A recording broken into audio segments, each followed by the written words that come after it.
Ketika mereka mendistribusikan bantuan dari Ahlul Bait Indonesia, kemudian mereka mengkelilingkan spanduk yang memang kita siapkan. Mereka kelilingkan keliling Masjid Al-Aqsa dan menarik perhatian semua yang hadir di sana, meskipun pada akhirnya berujung dengan keterlibatan pasukan Zionis untuk mengambil spanduk tersebut. Apapun yang mungkin terjadi, bagi saya hanya ibarat setetes dari samudra bencana yang menimpa rakyat Palestina. Tidak ada artinya, sementara kehidupan dan nyawa kita tidak lebih penting dan tidak lebih berharga dari kehidupan rakyat Palestina, dan kehidupan anak-anak kita juga tidak lebih penting dari kehidupan anak-anak rakyat Palestina. Bila isu kemanusiaan, isu keadilan ada irisannya dengan agama, apabila agama punya kepedulian terhadap urusan kemanusiaan, apabila menjaga martabat manusia juga merupakan tuntunan dan perintah agama, maka seharusnya organisasi apapun yang berbasis agama pun termasuk ABI harus hadir, harus tampil, dan harus berperan aktif di ranah-ranah tersebut. Menurut saya, jika peristiwa sespektakuler ini, semasif ini, sebesar ini tidak mampu menggugah nurani kita, tidak mampu mendorong kita ke arah sikap solidaritas, maka ada yang perlu kita pertanyakan dari kemanusiaan kita. Apakah kita masih tergolong manusia atau bukan? Atau sebaliknya, kita ragukan kemanusiaan mereka yang menjadi korban, sehingga kita tidak punya beban bahwa kita tidak turut bersolidaritas karena mereka mungkin bukan manusia sebagaimana yang diklaim oleh musuh-musuh Zionis. Mereka dianggap sebagai hewan-hewan berbentuk manusia.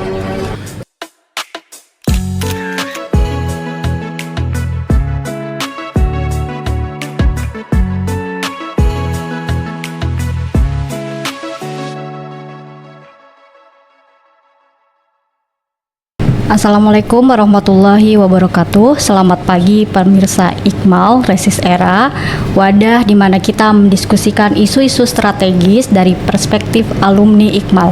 Hari ini kita kedatangan seorang narasumber, tamu yang istimewa, ada Ustadz Zahir bin Yahya.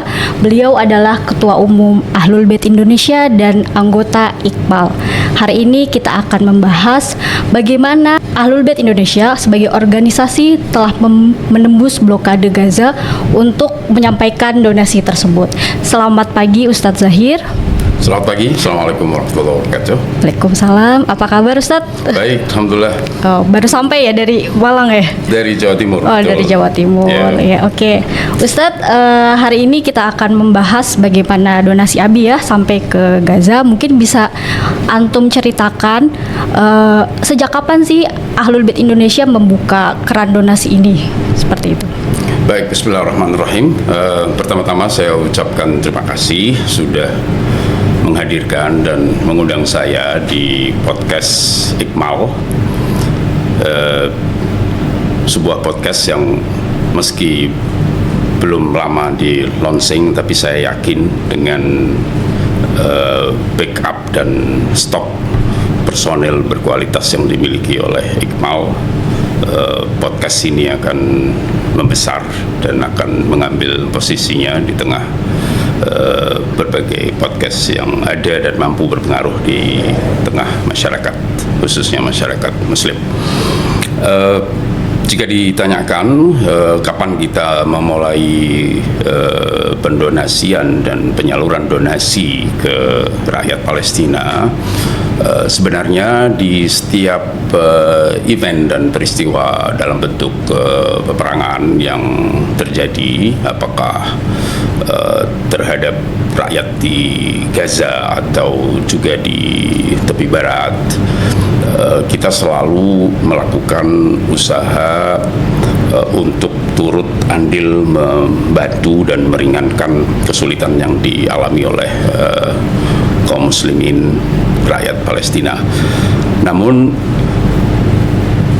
pengumpulan donasi dan penyaluran donasi dalam bentuk yang lebih masif itu kita lakukan hanya hitungan pekan, beberapa 1-2 pekan setelah peristiwa badai Al-Aqsa pada tanggal 7 Oktober tahun 2023. itu kita kerahkan semua kekuatan yang kita miliki, berbagai kelompok kemanusiaan yang ada di daerah yang terafiliasi kepada Ahlul Bait Indonesia. Kita minta untuk seluruhnya aktif di dalam ikut menyadarkan masyarakat, memberikan donasi dan bantuan kepada rakyat Gaza yang pada saat itu mengalami agresi besar-besaran pasca peristiwa 7 Oktober.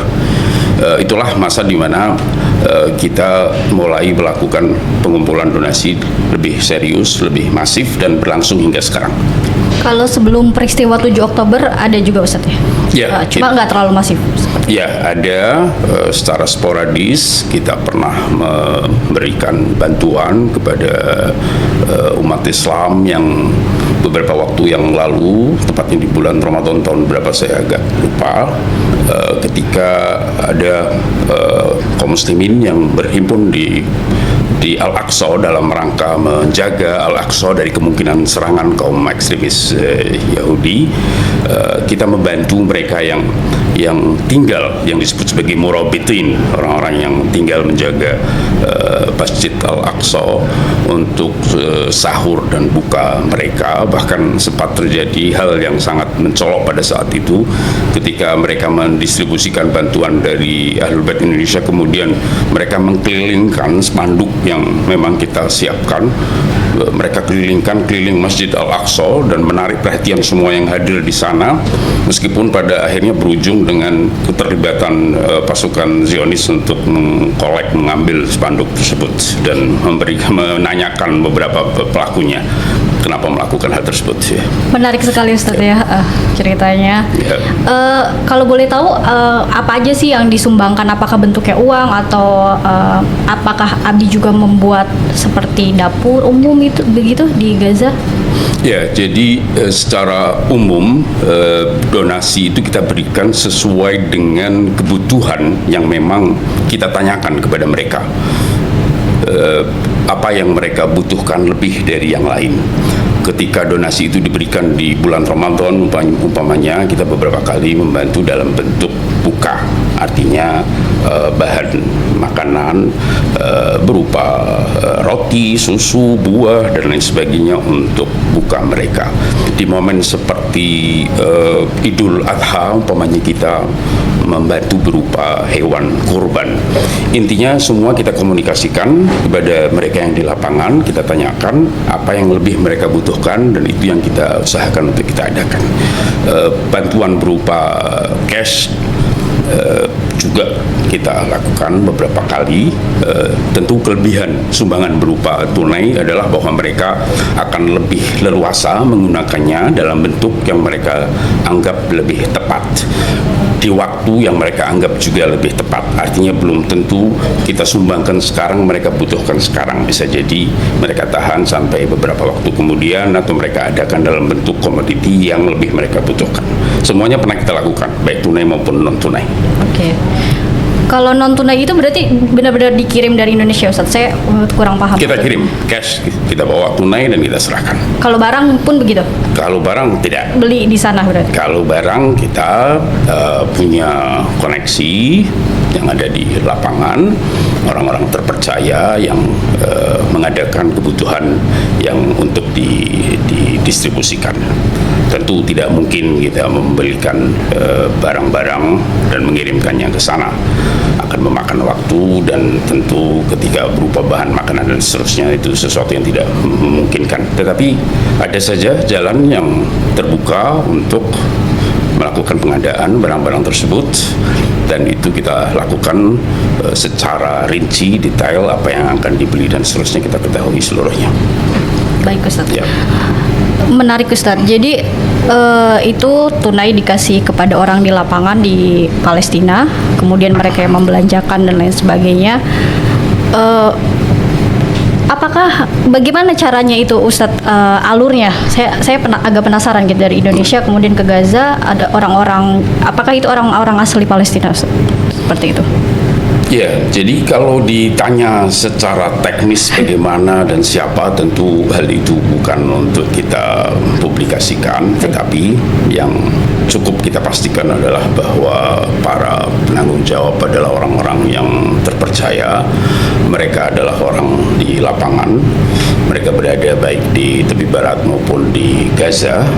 Mereka lah yang secara teknis lebih tahu bagaimana melakukan pengadaan terhadap barang-barang tersebut, apakah diadakan di luar Gaza, dikirim ke Gaza, atau dibeli di Gaza.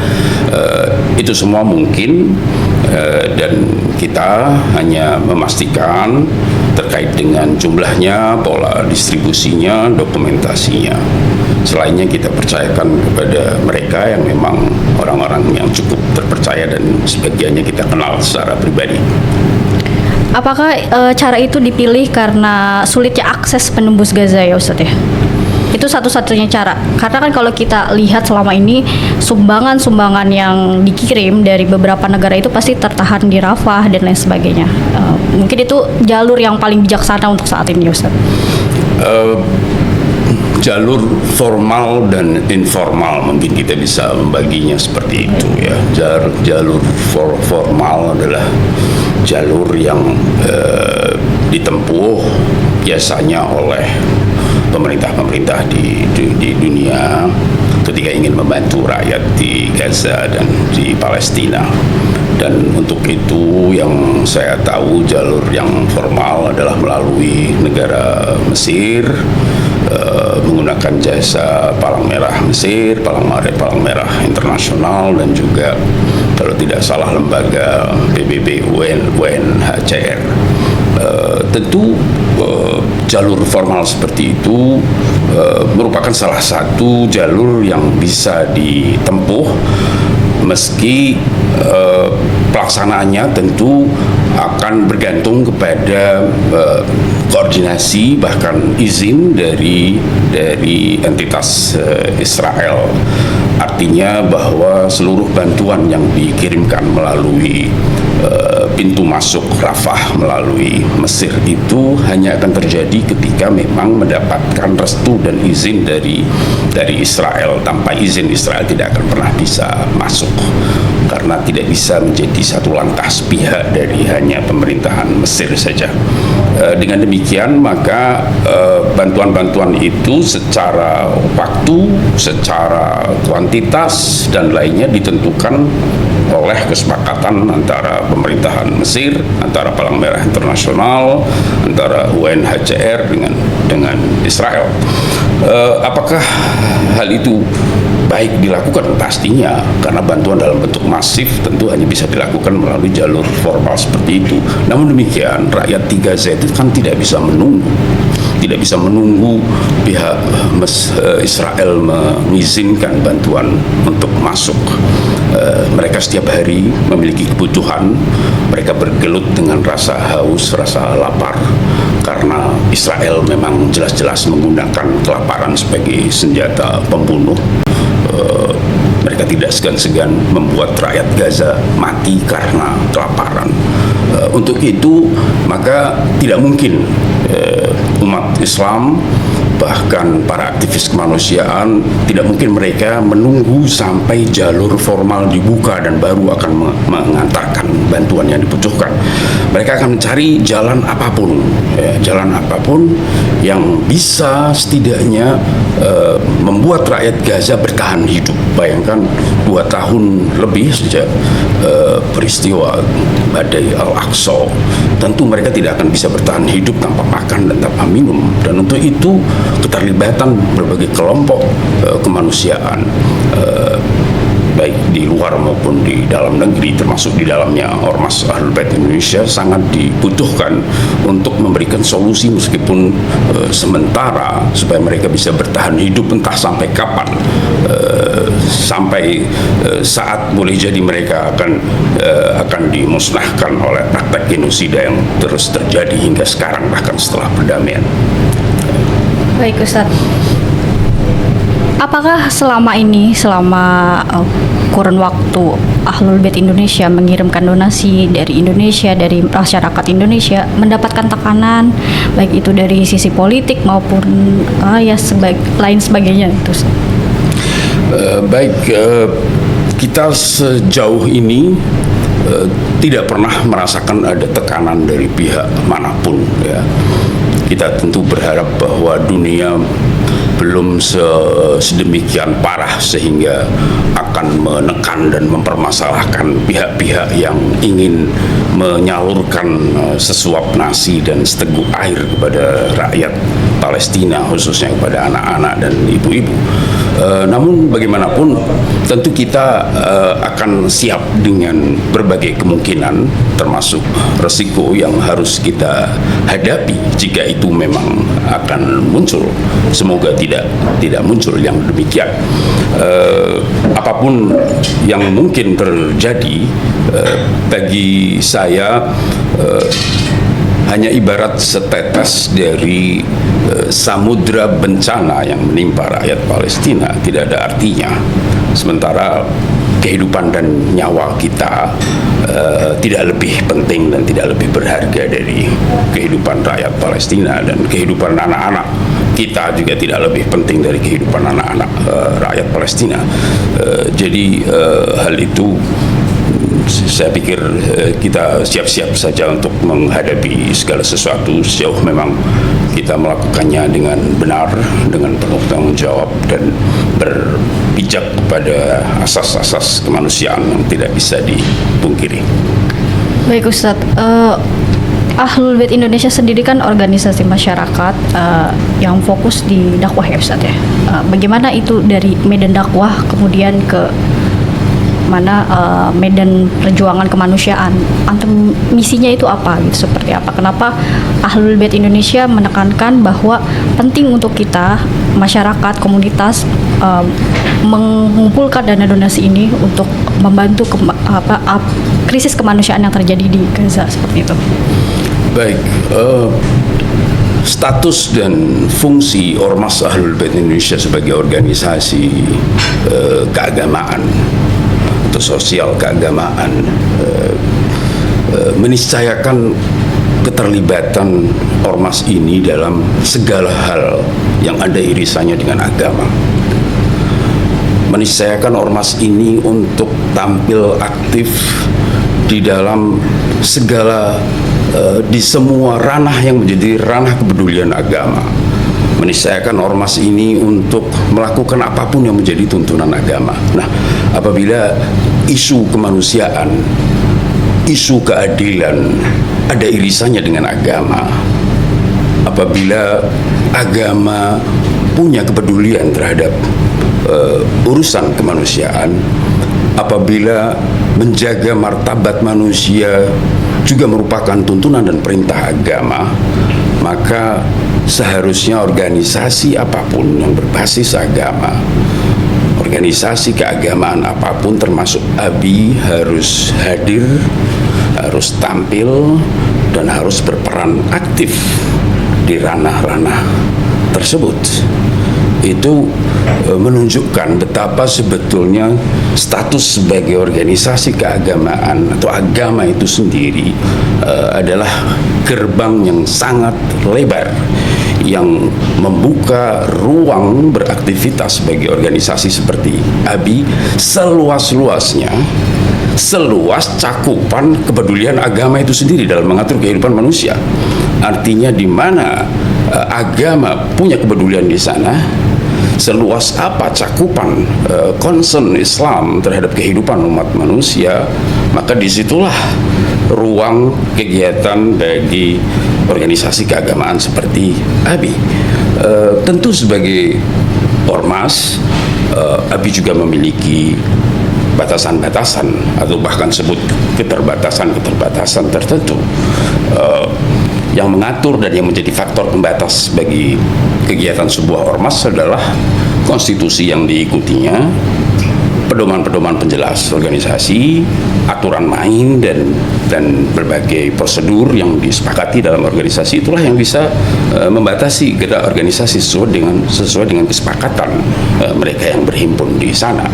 Tetapi mendukung rakyat Palestina melakukan kegiatan kemanusiaan dalam rangka mengulurkan tangan dan bantuan kepada rakyat Palestina adalah sesuatu yang menjadi kewajiban moral keagamaan bagi siapapun.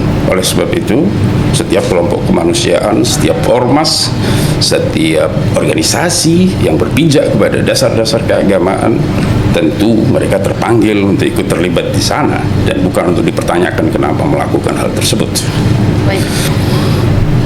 Sejauh ini sudah berapa banyak Ustaz uang yang terkumpul dari donasi ini?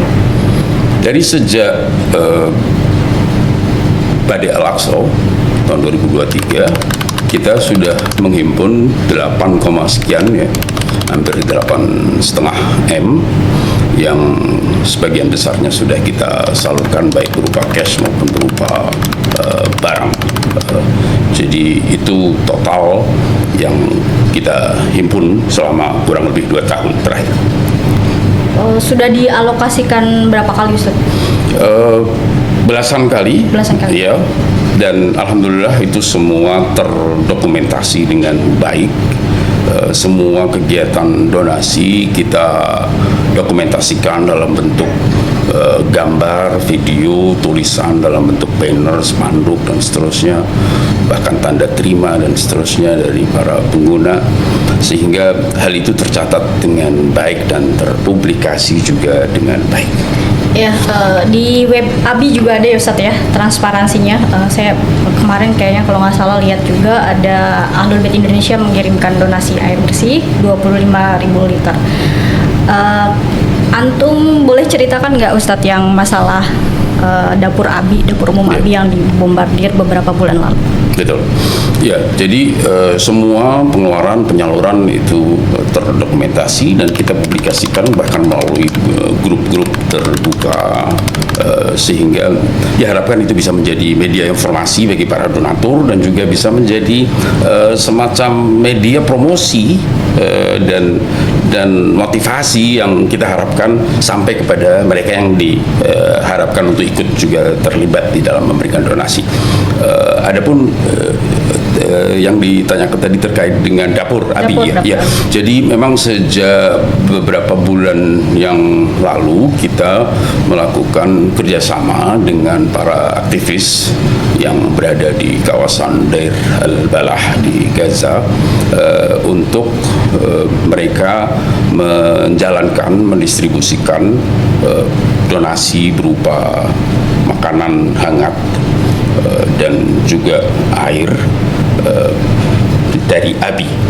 Artinya dapur tersebut bukan dapur yang secara fisik kita bangun, tidak, tapi itu adalah tempat yang dimiliki oleh beberapa orang aktivis yang aktif di dalam membantu rakyat Gaza, dan kita sepakati untuk penyaluran kita melalui mereka dan mereka berdedikasi untuk melakukan itu, sehingga dapur itu dengan satu makna kita bisa sebut sebagai dapur ABI karena memang bekerja sama dengan ABI.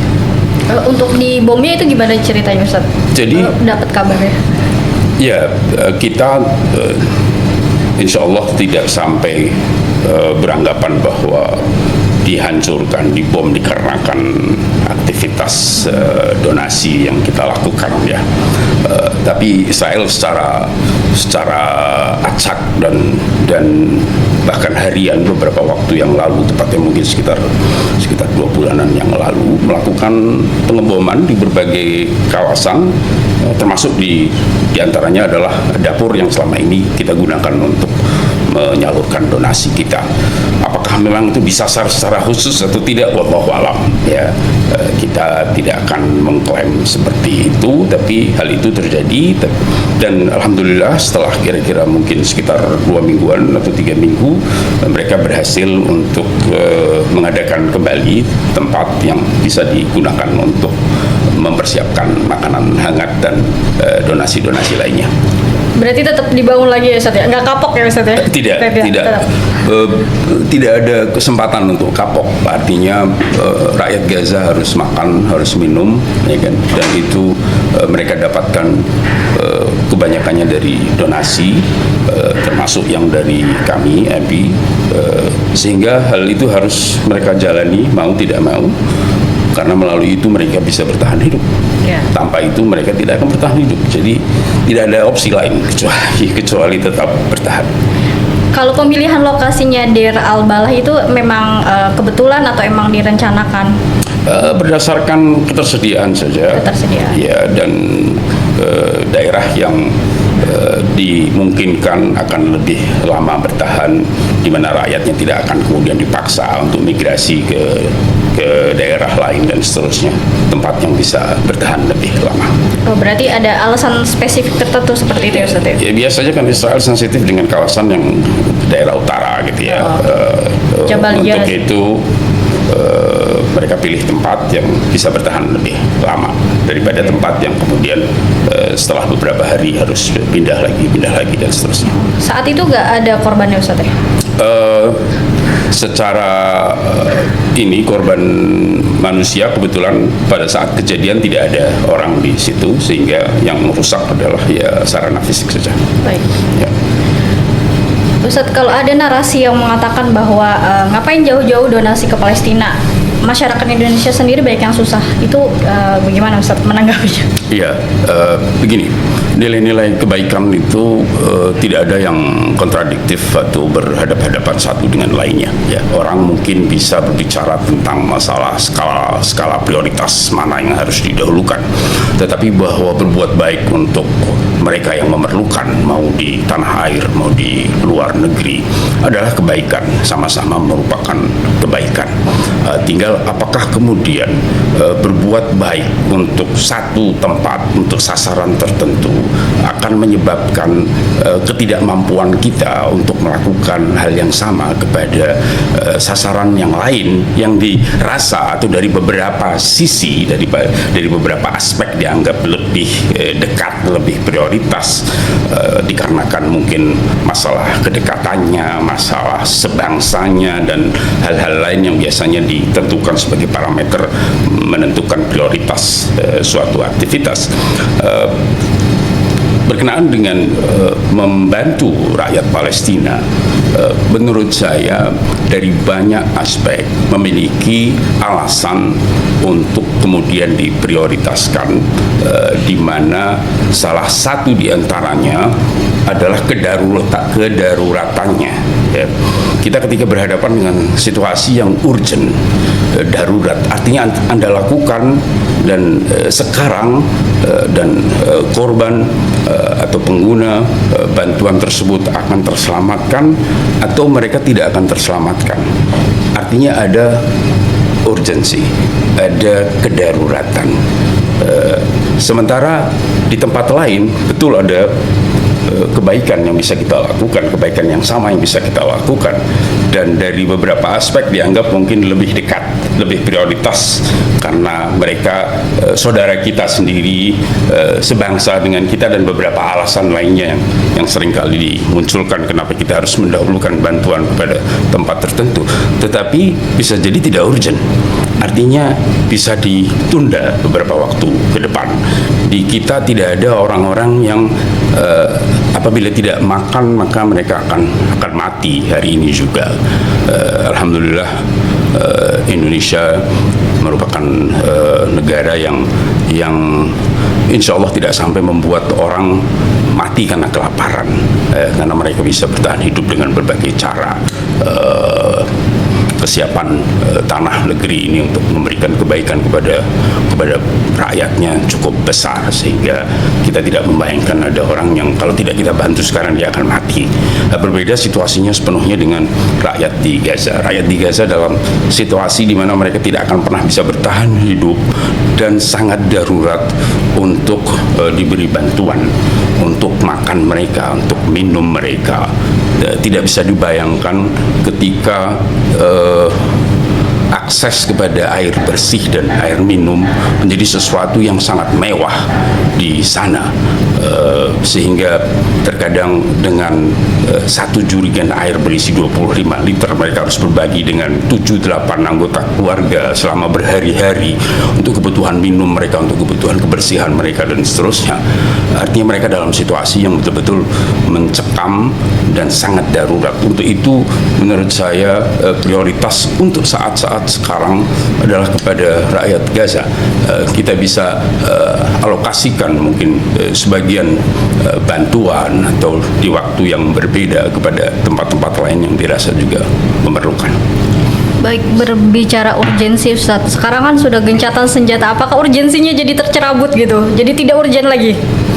Begini, sejauh yang saya ketahui dari mengamati berbagai sumber berita yang ada, memang perdamaian itu khususnya apa yang menjadi tahap awal dari kesepakatan sudah dilakukan, dan untuk itu ada sedikit kemudahan yang kemudian diberikan kepada rakyat Gaza, terutama dengan masuknya bantuan-bantuan kemanusiaan dari berbagai pintu masuk. Namun demikian, apa yang terjadi masih jauh dari cukup, informasi yang saya ketahui adalah bahwa di Gaza sebelum peristiwa Badai Al-Aqsa, untuk memenuhi kebutuhan rakyat Gaza setiap hari itu ada sekitar 500 sampai 600 kontainer yang masuk ke wilayah tersebut, ke jalur Gaza. Itu untuk memenuhi kebutuhan rakyat yang pada saat itu tidak dalam situasi perang. Artinya mereka hidup di rumah masing-masing, mereka punya akses kepada air, mereka punya akses kepada listrik, mereka punya akses kepada apapun. Itu kebutuhan mereka tercover dengan masuknya ratusan kontainer, 500 sampai 600 kontainer. Padahal setelah kesepakatan yang terjadi beberapa waktu yang lalu, baru diberikan izin sejumlah tidak lebih dari 200 kontainer setiap hari. Padahal situasi rakyat tidak seperti perang Badai Al-Aqsa. Artinya mereka tidak berada di tempat tinggal, mereka berada di kemah, mereka tidak memiliki sarana hidup yang paling sederhana. Jadi apa yang terjadi adalah masih jauh lebih cukup. Kalaupun mungkin sebagian komoditi, sebagian keperluan itu tersedia, tapi kemampuan membeli sudah hampir hilang sama sekali dari rakyat Gaza. Beberapa hari yang lalu, tepatnya di hari Jumat, ada laporan live dari salah satu channel berbahasa Arab menyebutkan bahwa sudah mulai ada kehidupan, ada pasar Jumat yang dibuka, meskipun sangat sederhana sekali. Orang meletakkan meja dan menaruh beberapa komoditi untuk dijual. Ada salah satu restoran kecil dibuka. Artinya untuk menunjukkan bahwa tekad untuk bertahan hidup pada rakyat Gaza sangat besar, sehingga mereka berusaha untuk menunjukkan di tengah kesulitan mereka masih optimis dengan kehidupan. Tetapi ketika ditanya para penjual itu, mereka mengatakan barang sebagian tersedia, tapi tidak ada kemampuan beli dari rakyat. Rakyat yang selama ini hidup dari salary dari pemerintah, mereka sudah sekian lama tidak mendapatkan salary mereka. Mereka yang hidup dari industri sudah lama terputus dari industri mereka, dari perniagaan mereka. Jadi situasinya masih sangat-sangat kritis sebetulnya, meskipun sudah ada sedikit harapan dengan masuknya beberapa bantuan. Baik Ustadz, banyak sekarang anak muda yang sudah mulai meninggalkan isu Gaza, terutama setelah gencatan senjata ini. Ada lagi yang alasannya karena saya nggak kuat lihat gambar-gambar mereka korban dan lain sebagainya, itu mempengaruhi mental. Itu antum melihatnya bagaimana Ustadz? Apakah kita nggak usah lihat gitu, nggak apa-apa? Tapi kan kalau kita lihat itu justru menumbuhkan empati. Kadang tapi lihat pun jadinya mental kita ngedown juga Ustadz, seperti itu.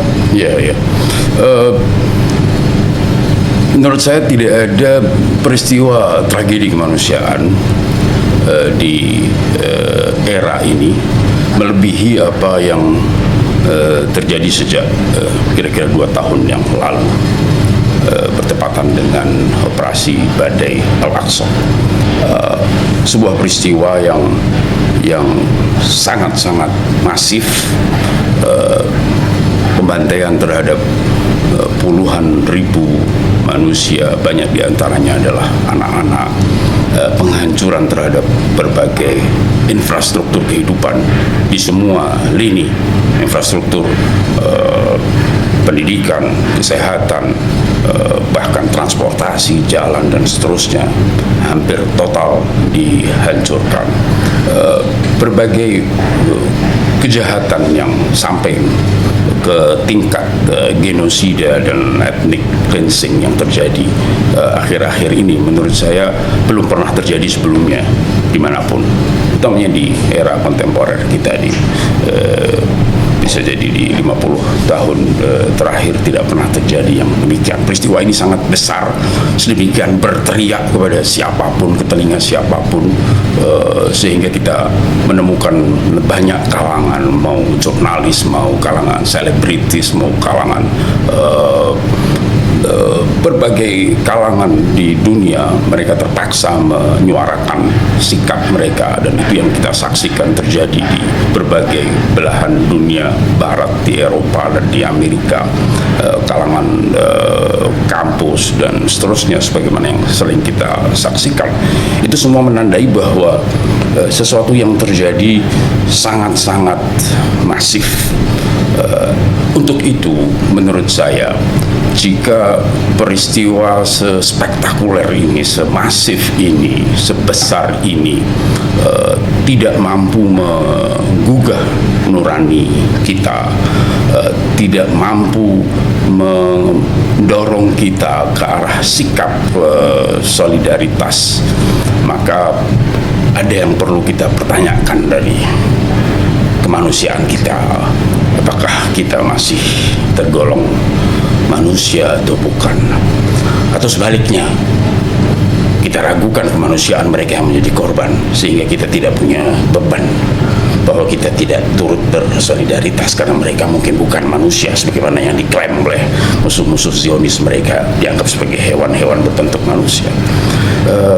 Menurut saya sedikit beban mendengar dan menyaksikan berbagai kejahatan yang dilakukan oleh Zionis terhadap rakyat Gaza adalah hal yang paling minimal yang mungkin perlu kita rasakan.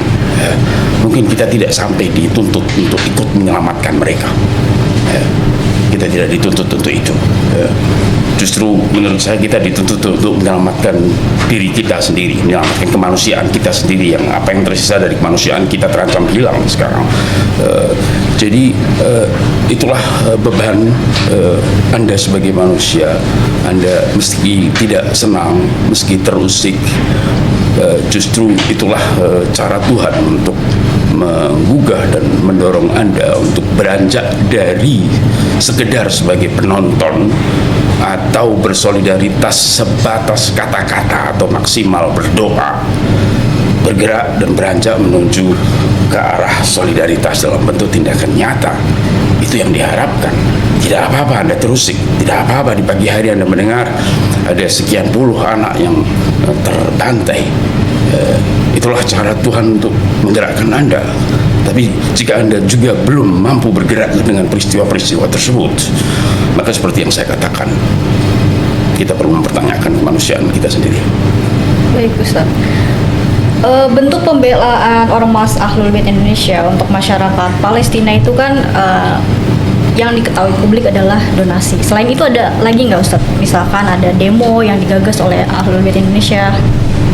Tentu, jadi bentuk solidaritas itu kan intinya bagaimana kita menyuarakan empati kita dan kepedulian kita, bagaimana kita melakukan advokasi dan pembelaan terhadap hak-hak mereka yang dianiaya, dan bagaimana kita membangun kerjasama dengan pihak manapun dalam rangka kita bisa meringankan beban dan mengakhiri situasi yang menimbulkan korban, utamanya korban yang tidak berdosa.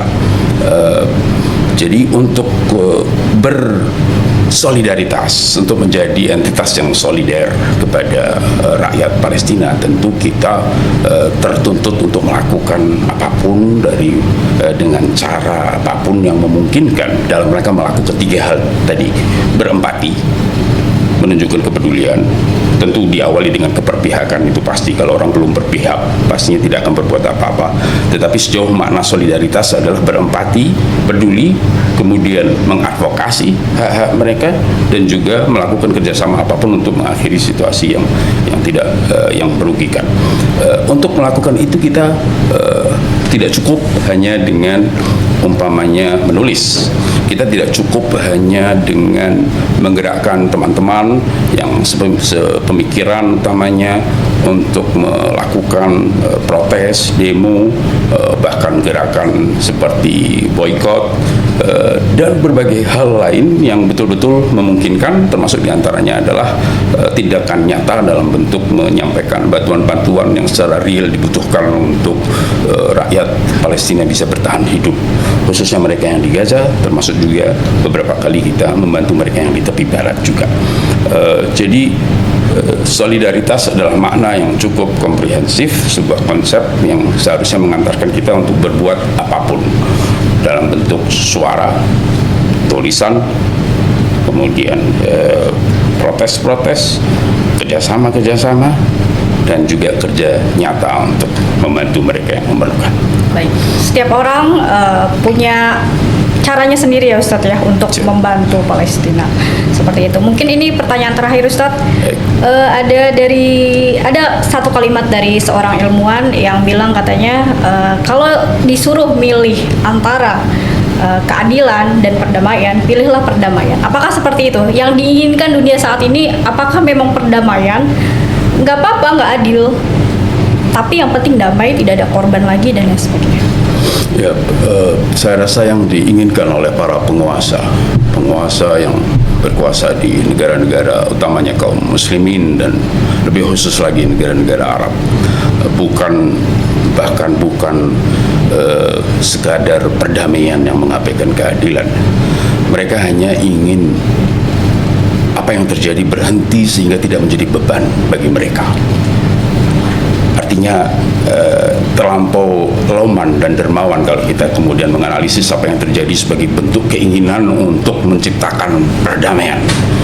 Tidak ada itu. Perdamaian itu bahkan tidak terjadi. Yang terjadi adalah keinginan penguasa-penguasa tertentu untuk menghentikan sebuah proses yang bisa menimbulkan kesulitan bagi mereka, yang bisa menimbulkan protes di tengah masyarakat atau rakyat yang mereka pimpin di berbagai negara. Yang terjadi adalah keinginan untuk lari dari situasi di mana mereka dipersalahkan di saat terjadi genosida di Palestina, bagaimana beberapa negara kaum muslimin dan negara Arab kemudian bukan saja tidak melakukan penyikapan tegas terhadap kejahatan-kejahatan yang dilakukan oleh entitas Zionis, melainkan mereka turut bekerja sama, ikut menyuplai berbagai kebutuhan yang diperlukan oleh Israel, negara kaum muslimin yang kemudian menyuplai migas kepada Israel, menyuplai dan menjual minyak ke Israel, menjual produk-produk makanan ke Israel, dukungan-dukungan lain yang mereka berikan yang seluruhnya akan menjadi alasan yang mempersulit mereka ketika rakyat mereka bertanya, ketika masyarakat dunia, bahkan ketika beberapa penguasa di negara-negara di Amerika Selatan atau di Eropa bertindak lebih advance dari apa yang dilakukan oleh penguasa-penguasa Arab. Jadi untuk mengakhiri situasi yang sulit ini bagi mereka katakan berhenti peperangan ini, hentikan supaya tidak menimbulkan semua permasalahan itu. Apakah di sana ada perdamaian? Sesuatu yang paling absen dalam proses ini adalah masalah perdamaian. Israel dengan alasan apapun bisa melakukan pengeboman kembali sebagaimana yang terjadi beberapa hari setelah kesepakatan diumumkan. Mereka bisa tetap bercokol di kawasan Gaza dan tidak keluar sebagaimana yang disepakati. Jadi yang paling absen dalam proses ini adalah masalah perdamaian, apalagi keadilan. Lupakan itu masalah keadilan. Tapi apakah itu mereka nggak mau ribet istilahnya ya Ustadz ya, itu kan masuk dalam konsep negara ya, karena itu berkaitan dengan national interest mereka, dengan kepentingan nasional. Jadi mereka pengen ini aja, damai aja Ustadz, karena kalau misalkan cari ribut dan lain sebagainya itu kan mengganggu national interest mereka seperti itu. Ya, umat Islam tidak menuntut lebih dari hentikan hubungan dengan Israel. Dari beberapa negara yang sangat lantang menyuarakan dukungan kepada Palestina, kita tahu mereka selama 2 tahun peristiwa genosida berjalan, mereka melakukan segala sesuatu dalam bentuk kerjasama yang saling menguntungkan dengan Israel. Artinya duta besar Israel tetap berkeliaran di ibu kota negara mereka, hubungan ekonomi tetap berjalan dan lain sebagainya. Apa yang dimaksud dengan national interest? Hanya menghentikan hubungan, mengusir dubes Israel, menghentikan beberapa kerjasama itu akan merusak national interest mereka. Terus di mana apa yang disebut dengan masalah solidaritas kemanusiaan, di mana berbagai kesepakatan yang dibuat secara global, apa yang menjadi komitmen dari berbagai entitas kelembagaan seperti OKI, Liga Arab dan seterusnya yang punya komitmen kepada nasib rakyat Palestina yang dijajah, kepentingan hanya beberapa saat bertahan dan mendapatkan keuntungan ekonomi tertentu tidaklah setara dengan nilai kemanusiaan yang terasa diinjak-injak. Dan ketika kalian tidak diperhitungkan sedikit pun oleh Zionis, ketika mereka membunuh rakyat yang konon dianggap juga bagian dari masyarakat Arab, konon dinyatakan bahwa isu mereka adalah isu sentral bagi dunia Arab dan dunia Islam. Semua nilai, semua prinsip terasa terinjak-injak hanya sekedar keinginan untuk meraih beberapa keuntungan ekonomi sesaat.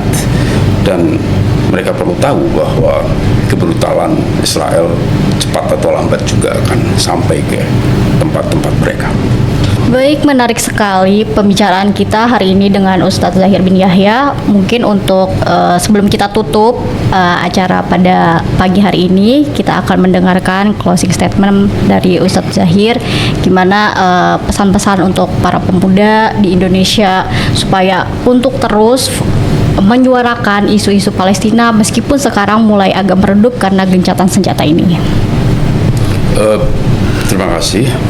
Apa yang ingin saya katakan adalah bahwa proses blokade yang selama belasan tahun terjadi terhadap rakyat Gaza dan agresi pertempuran yang membabi buta yang terjadi di 2 tahun terakhir ini, semua yang terjadi ini tidak akan pernah mampu menjadi penghalang bagi tekad kuat rakyat Palestina untuk bertahan hidup.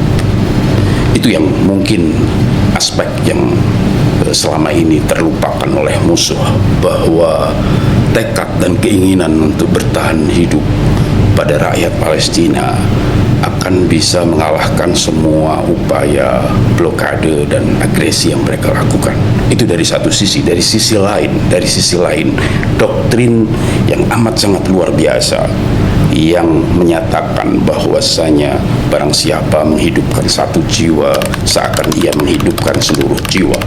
Wa man ahyaha faka'annama ahyan nasa jami'a, yang ditanamkan oleh ajaran Islam dan itu dipahami dengan baik oleh banyak kalangan dan banyak pihak di tengah umat Islam. Doktrin seperti ini tidak akan pernah membiarkan usaha blokade terhadap rakyat Palestina menghabisi mereka dan menghancurkan mereka. Itulah yang kita saksikan, betapa 2 tahun blokade dalam arti yang sebenar-benarnya, di mana tidak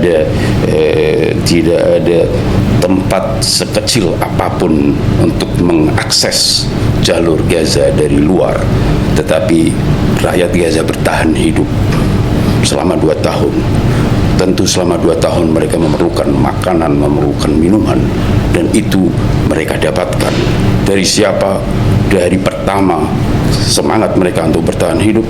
Kedua, dari pemahaman umat Islam dan para aktivis kemanusiaan di dunia untuk melakukan kewajiban moral mereka dalam menyokong rakyat Palestina untuk bisa bertahan hidup.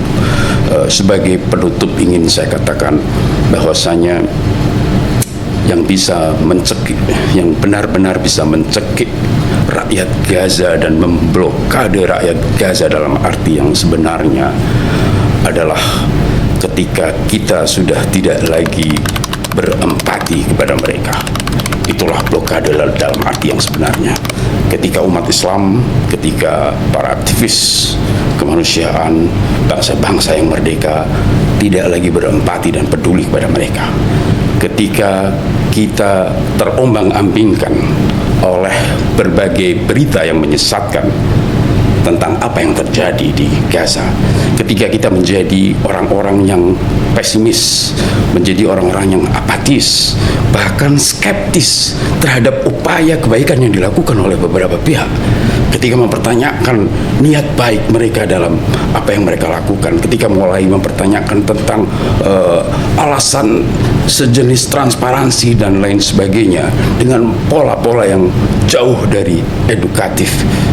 Ketika itu semua terjadi, pada hakikatnya kita tengah mencekik rakyat Gaza untuk bisa bertahan hidup, dan itu blokade yang amat sangat membahayakan, di mana kita sadar atau tidak sadar kita tengah berbuat sesuai dengan kepentingan musuh. Semoga kita semua terhindarkan dari hal tersebut. Terima kasih. Ya, terima kasih Ustadz Zahir. Terima kasih banyak pemirsa Iqmal sudah sabar menonton podcast kita hari ini. Pembahasan kita sangat menarik sekali. Bagaimana Ustadz Zahir menceritakan Ormas Ahlul Bait Indonesia menembus blokade Gaza untuk mengantarkan donasi kepada masyarakat di Gaza dan juga di tepi barat. Terima kasih banyak. Sampai jumpa di episode berikutnya.